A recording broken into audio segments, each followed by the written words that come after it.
Hello everybody, Hamp Thomas again. I already got quite a few comments on the last video, but I want to break it down a little bit and let's talk about computers versus appraisers and price per square foot.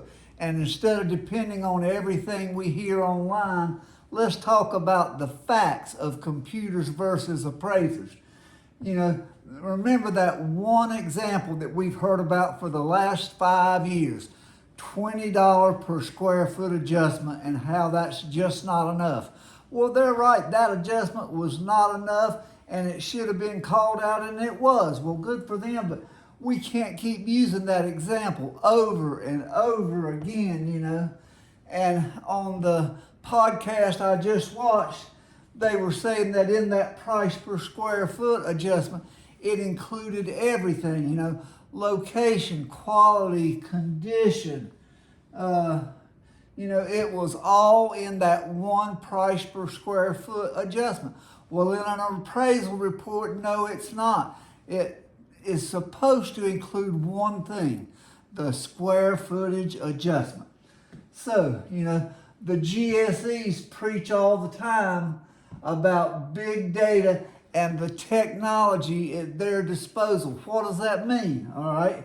They want appraisers to prove their adjustment, and they always, you know, talk down about appraisers and say that's not too much to ask for, you know, and make appraisers, you know, the aim is to put a bad light on appraisers in the view of the public.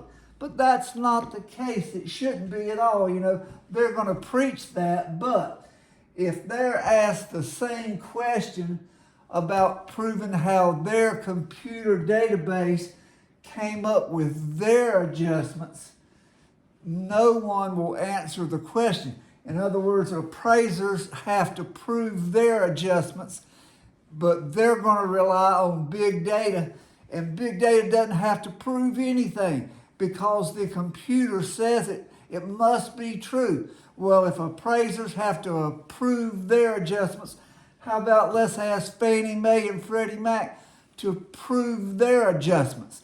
You know, if we got to battle this thing, it's like, you know, we can't face our prosecutor, you know, or whatever.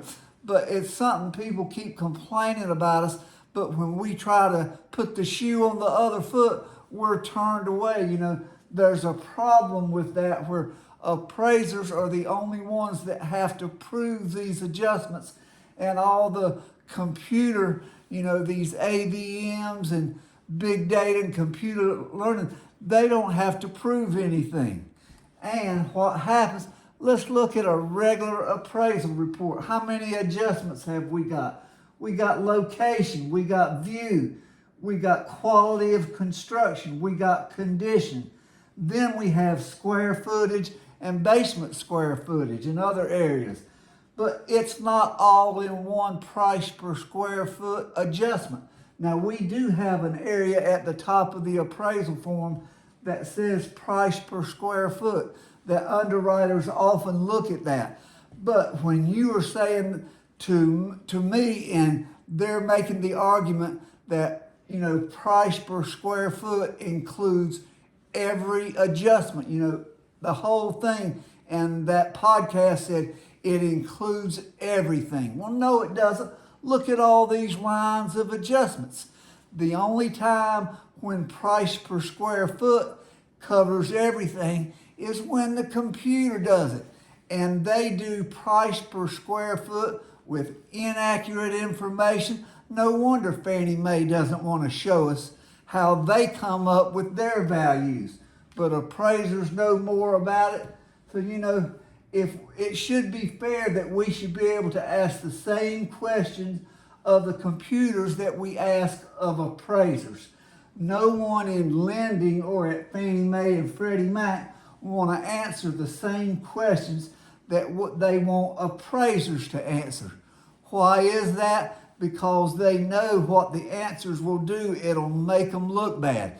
If you want appraisers to prove it, then you prove why your value is better than the appraisal. You know, let's try it that way for a little while. Thanks for watching.